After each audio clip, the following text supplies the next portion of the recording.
The wind howled through the cracked window, rattling the blinds like a restless ghost begging to be let in. In the sterile glow of the conference room, the scent of citrus cleaner clashed with the musty weight of old documents. A single glass of untouched water sat by my elbow, reflecting the gray sky outside. My name is Clara Hartwell, and I was 32, perched at the far end of a polished mahogany table, feeling like an afterthought in my own family's story. Across from me sat my younger brother, Nathan Wells, 28, in a suit that screamed ambition but sagged at the shoulders. He kept smoothing his tie, stealing glances at his reflection in the blank TV screen. Our parents, Evelyn and Richard Wells, both in their late 60s, flanked him, Mom's hand resting on Nathan's wrist, Dad staring at the table like it held answers he'd never find. At the head of the table stood Lionel Grayson, our grandmother's estate attorney, his white hair slicked back, voice like warm whiskey over rough stones. He'd known Grandma Beatrice for decades, called her the only client who ever sent him handwritten thank you notes. This was the reading of Beatrice Hart's will.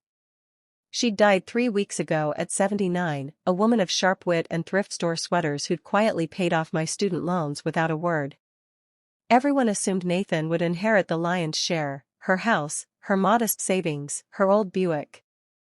He was the one who needed it, the golden child who always landed softly. Lionel's gravelly cadence carried us through the legal jargon until the room froze on one sentence. To my grandson, Nathan Wells, I bequeath my home on Willow Lane, my 2009 Buick Regal, and the funds in my checking account ending in 5291. Nathan's shoulders relaxed, a half-smile breaking through. Mom let out a breath she'd been holding since we arrived. Then came my turn. Lionel cleared his throat, adjusted his glasses. To my granddaughter, Clara Hartwell, I leave $1 and my boundless affection.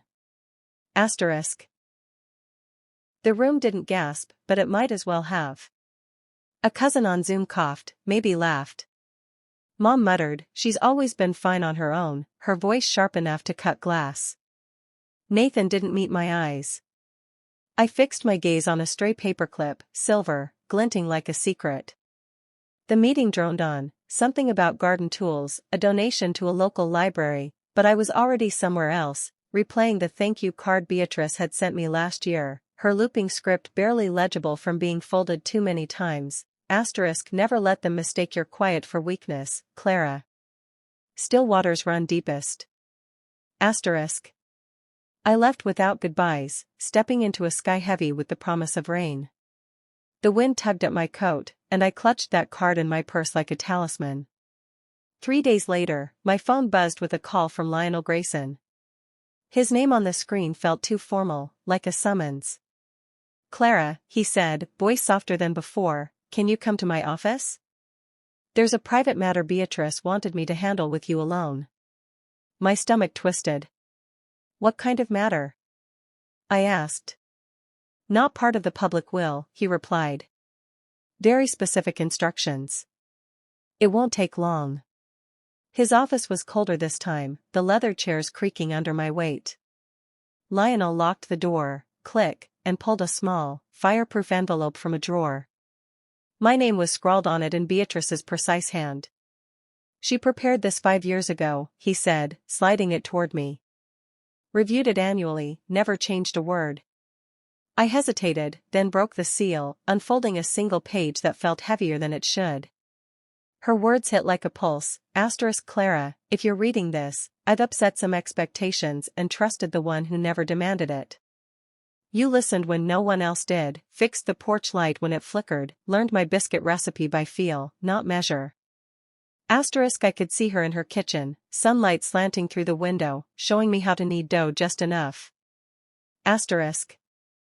People rush when they doubt the outcome, she'd said. Then the bombshell. When I was 25, I worked in Zurich, not as a typist like I told the family, but as a financial courier for clients who preferred shadows to spotlights. I learned silence builds wealth. I invested, watched, waited. The account in Switzerland, held in a trust outside the estate, is yours alone, approximately $3.8 million. My breath caught, the number too large to grasp. They'll say you don't need it, but I've seen you give endlessly, quietly, when no one noticed. You were never invisible to me. Asterisk at the bottom, her signature, asterisk Beatrice Hart asterisk, and a final line, softer, asterisk use this to carve space for those who need it, like you always have. Asterisk. I folded the letter, hands trembling, and sat in the empty office, her words echoing. She'd seen me, the late nights helping cousins with resumes, the way I'd slip mom grocery money without a word.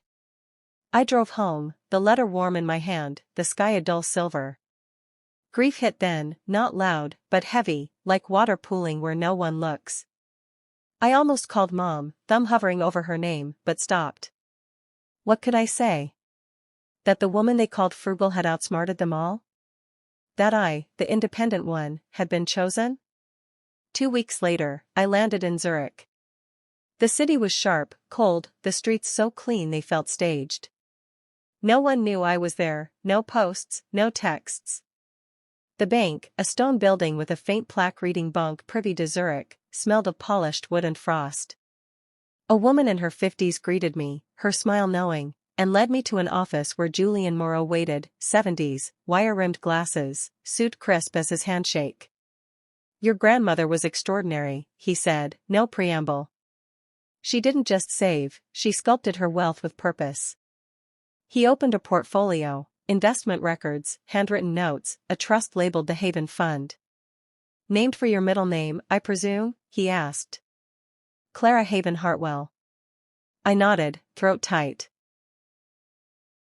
The balance, $3,814,692.41, stared back, but the real weight was in Beatrice's clauses: funds for literacy programs for foster kids, grants for women escaping bad marriages, emergency aid for unpaid caregivers.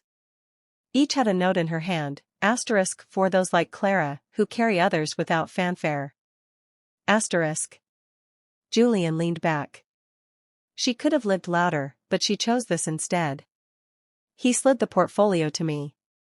She knew you'd understand. I left as dusk painted Zurich gold, the lake reflecting a city that held secrets like breath. The letter stayed in my pocket, the portfolio under my arm, no champagne, just the quiet weight of being trusted. A month later, a group text from Mom, asterisk Nathan's housewarming.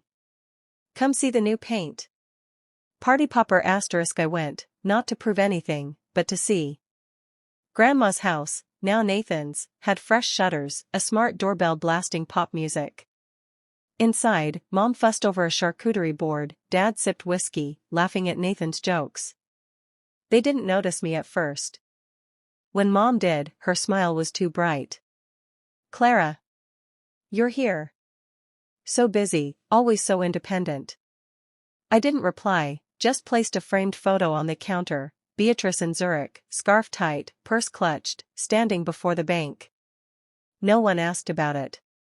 Nathan toasted family who believed in me, and I stepped outside, the air sharp, the sky too big.